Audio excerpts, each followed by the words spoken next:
بسم اللہ الرحمن الرحیم۔ کربلا فکر حسین کا نام ہے۔ انسان زندگی میں وہی کرتا ہے جو اس کی فکر ہوتی ہے، جو اس کی آئیڈیالوجی ہوتی ہے۔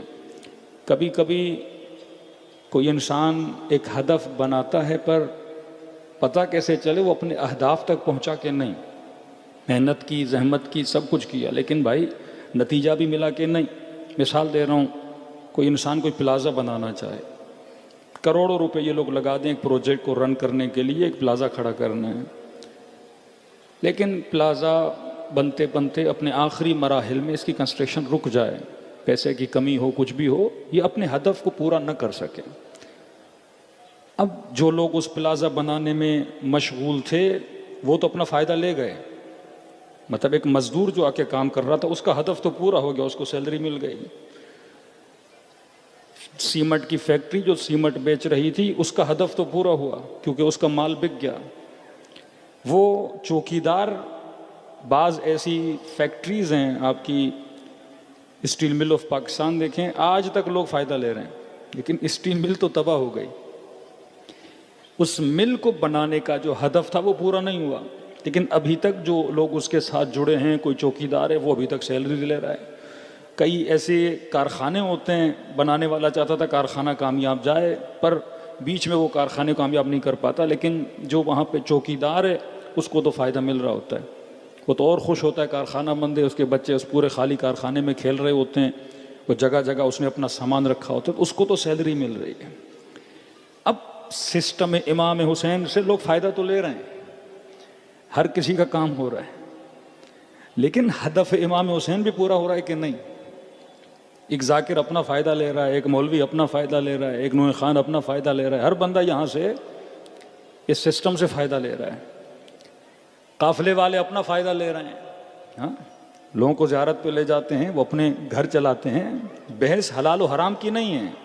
وہ مزدور جو آ کے محنت کرتا ہے وہ اپنی سیلری لیتا ہے، وہ چوکیدار جو اس کارخانے کی چوکیداری کر رہا ہے وہ بھی اپنی سیلری لے رہا ہے، اپنی تنخواہ لے رہا ہے، لیکن سوال ہے کہ وہ جس مقصد کے لیے کارخانہ بنا تھا وہ مقصد پورا ہوا کہ نہیں؟ جس مقصد کے لیے امام حسین نے اتنی بڑی قربانی دی تھی وہ مقصد پورا ہوا کہ نہیں؟ جس مقصد کے لیے اہل بیت علیہ الصلوۃ والسلام کو اسیر بنایا گیا، اس امام حسین کے نظام سے ہر بندہ فائدہ لے رہا ہے۔ اب سوال ہے فائدہ تو لے رہے ہو لیکن ایسا نہ ہو کارخانے کے دشمن بن جاؤ۔ فائدہ تو لے رہے ہو لیکن ایسا نہ ہو کہ اس سسٹم سے فائدہ بھی لو لیکن تم اس سسٹم کے اہداف کو پورا نہ کرو، کہ پیٹرول پمپ بنتا ہے، اس کی ٹینکی میں پیٹرول آتا ہے تاکہ گاڑیوں میں پیٹرول بھرا جائے، پھر پیسے کچھ ملیں، لیکن وہیں پہ کام کرنے والا پیٹرول کو بیچے، پیسے کمپنی کو نہ جائیں اور اپنے جیب بھرتا رہے۔ پیٹرول تو چلتا رہے گا لیکن نقصان کس کو ہے؟ جس کا پیٹرول پمپ ہے۔ یہ امام حسین کا نظام، یہ کارخانہ ابا عبداللہ الحسین، جس سے آج ہر بندہ فائدہ لے رہا ہے۔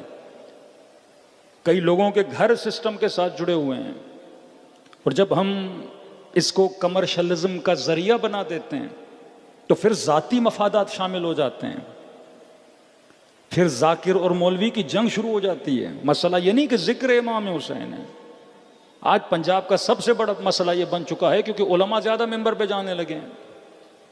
تو پہلے اگر 10 مجلسیں تھیں، 10 ذاکر تھے، اب یہ 10 پڑھانے والے اگر 3 مولوی 4 مولوی اس میں ایڈ کر دیں گے تو 3-4 ذاکروں کی تو چھٹی ہو گئی۔ کمرشلزم کا مسئلہ کہ آپ مجھے پنجاب میں پڑھاؤ، میں آپ کو کراچی میں پڑھاؤں گا۔ باقاعدہ ڈیلز کی جاتی ہیں کہ ہم آپ کو کراچی کے اندر لائیں گے، آپ ہمیں پنجاب کے اندر لا دیں۔ اس دن میں نے 10 عین آپ کی خدمت میں رکھے، کسی نے کہا مولانا ذرا ان کو ریپیٹ کر دیجئے گا۔ عین عقل مجلس امام حسین عقل بڑھاتی، عین علم مجلس امام حسین ہمیں علم دیتی، عین عقیدہ مجلس امام حسین ہمارے عقیدوں کو مضبوط کرتی، عین عمل مجلس امام حسین میں آنے سے انسان کا عمل مضبوط ہوتا، عین عرفان مجلس ابا عبداللہ الحسین میں آنے سے انسان کی بصیرت، انسان کی معرفت بڑھتی ہے۔ کہ رہبر معظم نے نوح خانوں کو سب کو کہا کہ اپنے نوحوں میں معرفت والے شعر پڑھا کرو تاکہ لوگ گریا بھی کریں، معرفت بھی بڑھے۔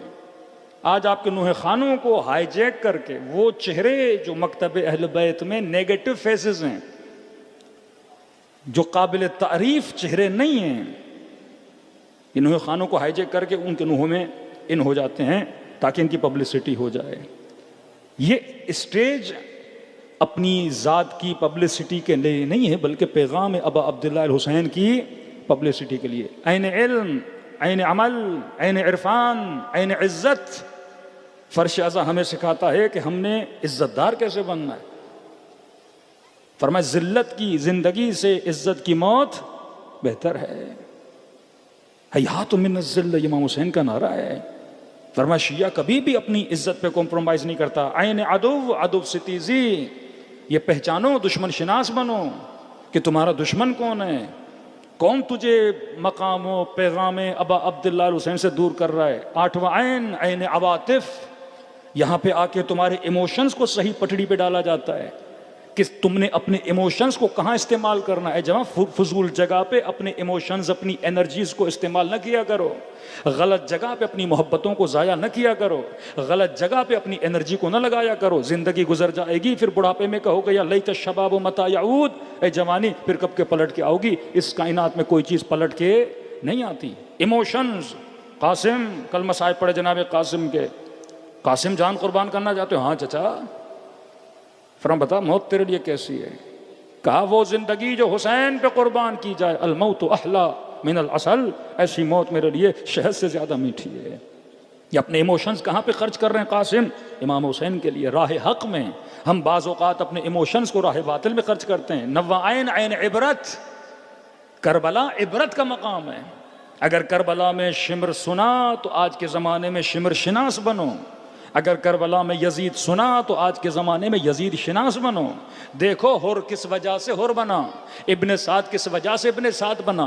ہم تو بڑی آسانی سے نام سن لیتے ہیں، زہیر تھا، طلحہ تھا، ابن زیاد تھا، عمرو عاص تھا، دشمن اہل بیت بن گئے، یہ کیا وہ کیا. جناب جنہوں نے رسول کے ساتھ اٹھنا بیٹھنا، جن کا اس ماحول میں رہنا، یہ ایک دن میں تو دشمن امیر المومنین کوئی نہیں بنتا نا.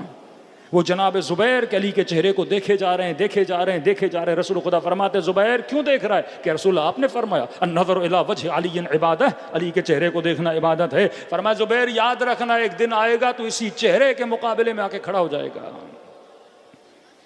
کیوں زبیر جنگ جمل میں امیر المومنین سے لڑنے نہیں گیا؟ کیونکہ جب آیا مد مقابل امیر المومنین تو مولا نے تلوار نہیں، زرہ نہیں، تو کہا کہ جاؤ علی کے مقابلے میں. زبیر نے کہا نہیں، علی لڑنے کے ارادے سے نہیں آئے، کیونکہ اگر آتے تو علی وہ ساز و سامان پہن کر آتے.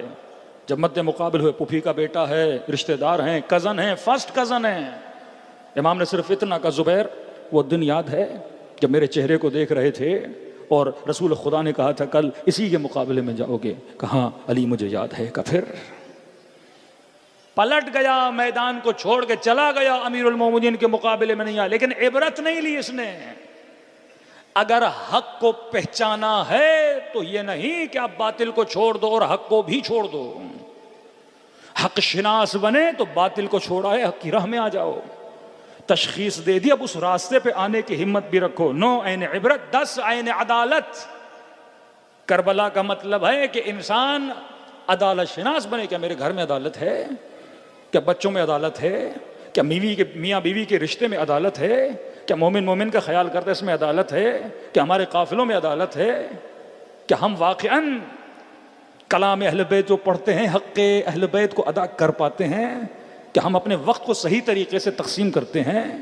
اللہ قرآن میں کہتا ہے میں نے تمہیں اسی لیے پیدا کیا تاکہ اس کائنات میں عدل و انصاف کو قائم کرو، تاکہ اپنے بیچ میں جو ظلم کرتے ہو ظلم سے بچو.